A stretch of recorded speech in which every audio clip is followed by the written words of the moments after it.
The depleted male. You see, one thing I found that's very problematic in the male psyche is that we're socialized to accept that you can just be the abused. We're socialized to be undermined. We play such a vital role to society. No road will be built without the male.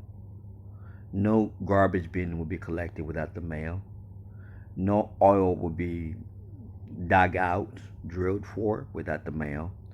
So we can see that males play such a significant role in terms of building and putting together and operating. But I had an opportunity the other day to speak to some older males. These are in their late 60s. Some of them have poor health. And it gave me a window as to no matter what value the contribution that these men made, some of them are divorced, by the way, it seems like you just find a shell of a man, depleted. Nobody is giving credit. There's no ceremonies. There's no value there. So, how do we avoid men getting into this trap? Historically, we followed the template, right? The template was as a young man, you got married. Back in the day, they got married young, and then you got a job and you worked on the job and so forth in retirement. And oftentimes, you sacrifice for your family. And there's a lot of women that don't mind this arrangement so long as you're giving all your all. Now, I know I'm streamlining this conversation on the basis of the male. I'm not saying some women don't contribute. There are those that do. I'm not saying that all women are, they'll turn against you, but a good number do. So these males I was talking to, that the word that came to me was depleted. The vigor, the strength that the man had once upon a time, he can no longer do because he's now in his old age. The wife they once had divorced and took most of his assets. Because you remember, when you divorce, when a man is divorced, when he loses also his capacity to perform. So, in looking at the structure that has been there for men, it only worked out well when the women were loyal and faithful. So that gave the men reason for sacrifice.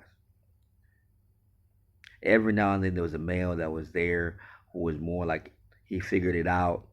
He was living a good life in his old age. He had an income. He was traveling.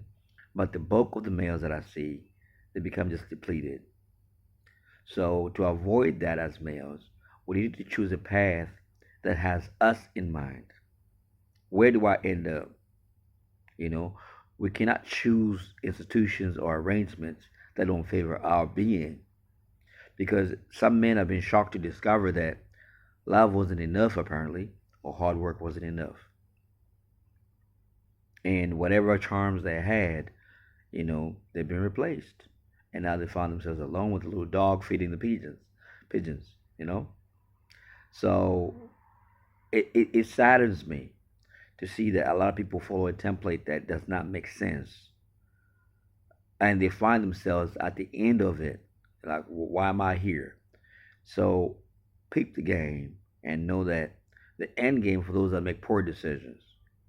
And these days, the poor decision is even getting married the legal way. Now, some of you can say, I've been married for this long. I don't care to hear your story. I know too many stories of broken marriages. But I think that men should just choose themselves to a greater degree. And choosing yourself doesn't mean you have to be selfish and not have somebody in your life. It just means be mindful of you. Only you can love you.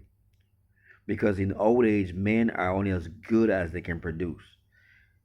Y'all forbid you got health problems.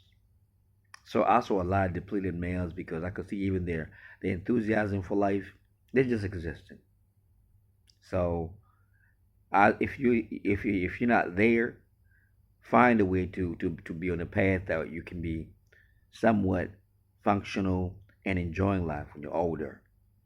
That means maybe fitness, avoiding certain foods, avoiding certain addictions, and getting your money up because you don't want to be a depleted male.